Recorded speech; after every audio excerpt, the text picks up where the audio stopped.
தேவனாகிய கர்த்தர் வனாந்தரத்தில் மோசேக்கு கொடுத்த மாதிரியின்படியே மோசே ஒரு ஆசரிப்பு கூடாரத்தை உண்டாக்கினான். அதில் ஜனங்கள் பலிகளை செலுத்தி தேவனை தொழுது கொண்டார்கள். பின்னர் சீலோவில் கர்த்தருடைய ஆலயம் ஸ்தாபிக்கப்பட்டது. அங்கு ஏலி ஆசாரியனாக இருந்தான்.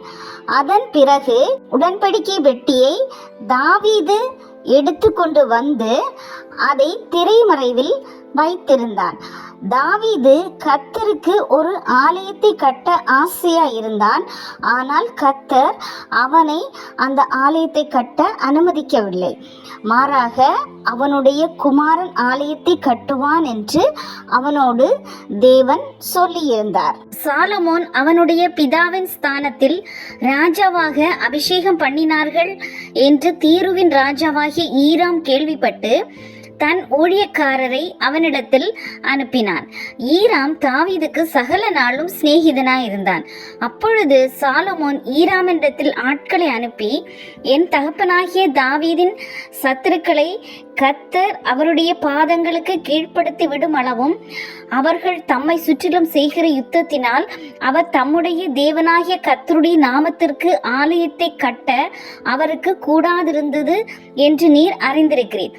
ஆனாலும் இப்பொழுதோ என் தேவனாகிய கர்த்தர் எங்கும் எனக்கு இளைப்பாறுதலை தந்தார். விரோதியும் இல்லை, இடையூறும் இல்லை. ஆகையால் நான் உன் ஸ்தானத்தில் உன் சிங்காசனத்தின் மேல் வைக்கும் உன் குமாரனை என் நாமத்திற்கு ஆலயத்தை கட்டுவான் என்று கர்த்தர் என் தகப்பனாகிய தாவீதினிடத்தில் சொன்னபடியே என் தேவனாகிய கர்த்தரின் நாமத்திற்கு ஆலயத்தை கட்ட வேண்டும் என்று இருக்கிறேன். ஆதலால் லீபனோனில் எனக்காக கேதுரு மரங்களை வெட்ட கட்டளையிடும். சீதோனியரை போல மரவெட்டு வேலை அறிந்தவர்கள் எங்களுக்குள்ளே ஒருவரும் இல்லை என்பது உமக்கு தெரியும். அதற்காக என் வேலைக்காரர் உம்முடைய வேலைக்காரரோட இருப்பார்கள். நீர் சொல்வதின்படியெல்லாம் உம்முடைய வேலைக்காரரின் சம்பளத்தை உமக்கு கொடுப்பேன் என்று சொல்ல சொன்னான். ஈராம் சாலமோனின் வார்த்தைகளை கேட்டபோது மிகவும் சந்தோஷப்பட்டு அந்த ஏராளமான ஜனங்களை ஆளும்படி தாவீதுக்கு ஞானமுள்ள குமாரனை கொடுத்த கர்த்தர் இன்று ஸ்தோத்தரிக்கப்படுவாராக என்று சொல்லி ஈராம் சாலமோனிடத்துல மனுஷரை அனுப்பி, நீர் எனக்கு சொல்லி அனுப்பின காரியத்தை நான் கேட்டேன். கேதுரு மரங்களுக்காகவும் தேவதாரி விருட்சங்களுக்காகவும் உம்முடைய விருப்பத்தின்படியெல்லாம் நான் செய்வேன். என் வேலைக்காரர் லீபனோனில் இருந்து அவைகளை இறக்கி கடலிலே கொண்டு வருவார்கள்.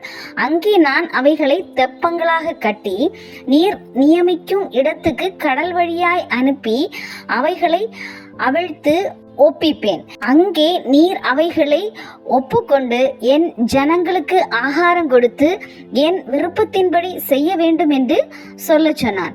அப்படியே ஈராம் சாலமோனுக்கு வேண்டிய மட்டும் கேதுரு மரங்களையும் தேவதாரி விருட்சங்களையும் கொடுத்து கொண்டு வந்தான்.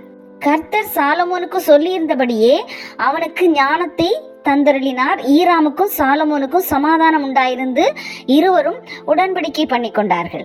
ராஜாவாகிய சாலமோன் இஸ்ரவேலர் எல்லாரிலும் ஊழியத்துக்கு 30,000 அமஞ்சி ஆட்களை பிடித்தான். அவர்களில் ஒவ்வொரு மாதத்திற்கு 10,000 பேரை மாற்றி மாற்றி லீபனோனுக்கு அனுப்பினான். அவர்கள் 1 மாதம் லீபனோனிலும் 2 மாதம் தங்கள் வீடுகளிலும் இருப்பார்கள். அதோனிராம் அந்த அமஞ்சி ஆட்களின் மேல் விசாரிப்புக்காரனாய் இருந்தான்.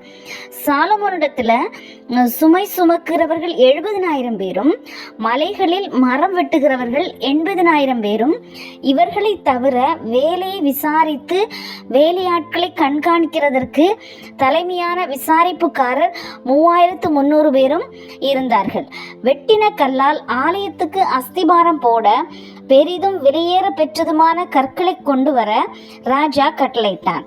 ஆலயத்தை கட்ட சாலமோனின் சிற்பாசாரிகளும் ஈராமின் சிற்பாசாரிகளும் கிபலி ஊராரும் அந்த மரங்களையும் கற்களையும் வெட்டி ஆயத்தப்படுத்தினார்கள். இஸ்ரவேல் புத்திரர் எகிப்து தேசத்திலிருந்து புறப்பட்ட 480 வருஷத்திலும் சாலமோன் இஸ்ரவேலின் மேல் ராஜாவான 4 வருஷம் சீப் மாதமாகிய 2 மாதத்திலும் அவன் கர்த்தரின் ஆலயத்தை கட்டத் தொடங்கினான். சாலமோன் ராஜா கர்த்தருக்கு கட்டின ஆலயம் 60 முழ நீளமும் 20 முழ அகலமும் 30 முழ உயரமுமாயிருந்தது. ஆலயமாகிய அந்த மாளிகையின் முகப்பிலே அவன் கட்டின மண்டபம் ஆலயத்தின் அகலத்திற்கு சரியாய் 20 முழ நீளமும் ஆலயத்துக்கு முன்னே 10 முழ அகலமுமாயிருந்தது. பார்வைக்கு குறுகி போகிற ஒடுக்கமான ஜன்னல்களை ஆலயத்திற்கு செய்வித்தான். அவன் தேவாலயத்தின் சுவரும் சந்நிதி ஸ்தான சுவருமாகிய ஆலயத்தின் சுவர்களுக்கு அடுத்ததாய் சுற்றுக்கட்டுகளை கட்டி அவைகளில் அறைகளை சுற்றிலும் உண்டாக்கினான். கீழே இருக்கிற சுற்றுக்கட்டு 5 முழ அகலமும், நடுவே இருக்கிறது 6 முழ அகலமும், மூன்றாவதா இருக்கிறது 7 முழ அகலமுமாயிருந்தது. அவைகளை ஆலயத்தினுடைய சுவர்களிலே தாங்காதபடிக்கு ஆலயத்தை சுற்றிலும் புறம்பே ஒட்டு சுவர்களை கட்டுவித்தான். ஆலயம் கட்டப்படுகையில் அது பனி தீர்ந்து கொண்டு வரப்பட்ட கற்களாலே கட்டப்பட்டது. ஆகையால் அது கட்டப்படுகிற போது சுத்திகள், வாட்சிகள் முதலான எந்த இருப்பு ஆயுதங்களின் சத்தமோ அதிலே கேட்கப்படவில்லை. நடு அறைகளுக்கு போகிற வாசல் படி ஆலயத்தின் வலது பக்கத்தில் இருந்தது. சுழற்படிகளால் நடு அறைகளுக்கும் நடு அறைகளிலிருந்து 3வது அறைகளுக்கும் ஏறுவார்கள். இவ்விதமாய் அவன் ஆலயத்தை கட்டி கேதுரு மர உத்திரங்களாலும் பலகைகளாலும் ஆலயத்தை மச்சுப்பாவி முடித்தான். அவன் 5 முழ உயரமான சுற்றுக்கட்டுகளை ஆலயத்தின் மேலெங்கும் கட்டுவித்தான். அவைகள் கேதுரு மரங்களால் ஆலயத்தோடு இணைக்கப்பட்டிருந்தது. அப்பொழுது கர்த்தருடைய வார்த்தை சாலமோனுக்கு உண்டாயிற்று. அவர், நீ என் கட்டளைகளின்படி நடந்து என் நீதி நியாயங்களை நிறைவேற்றி என் கற்பனைகளின் படியெல்லாம் நடந்து கொள்ளும்படிக்கு அவைகளை கை கொண்டால் நீ கட்டுகிற இந்த ஆலயத்தை குறித்து நான் உன் தகப்பனாகிய தாவீதோடே சொன்ன என் வார்த்தை உன்னிடத்தில் நிறைவேற்றி இஸ்ரவேல் புத்திரர் நடுவிலே வாசம் பண்ணி என் ஜனமாகிய இஸ்ரவேலை கைவிடாதிருப்பேன் என்றார். அப்படியே சாலமோன் ஆலயத்தை கட்டி முடித்தான். ஆலயத்து சுவர்களின் உட்புறத்தை தளம் தொடங்கி சுவர்களின் மேல் மச்சு மட்டும் கேதுரு பலகைகளால் மூடி இப்படி உட்புறத்தை மரவேலையாக்கி ஆலயத்தின் தளத்தை தேவதாரி விருட்சங்களின் பலகைகளால் தளவரிசைப்படுத்தினார். தளவரிசை தொடங்கி சுவர்களின் உயரம் மட்டும் ஆலயத்தின் பக்கங்களை தொடர்ந்திருக்கிற 20 முழ நீளமான மறைப்பையும் கேதுரு பலகைகளால் உண்டாக்கி உட்புறத்தை மகா பரிசுத்தமான சந்நிதி ஸ்தானமாக கட்டினான். அதன் முன் இருக்கிற தேவாலயமாகிய மாளிகை 40 முழ நீளமாய் இருந்தது.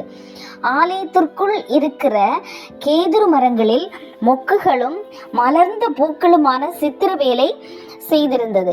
பார்வைக்கு ஒரு கல்லாகிலும் காணப்படாமல் எல்லாம் கேதுரு மரமாய் இருந்தது. கர்த்தருடைய உடன்படிக்கை பெட்டியை வைக்கிறதற்கு ஆலயத்துக்குள்ளே சந்நிதி ஸ்தானத்தை ஆயத்தப்படுத்தினார்.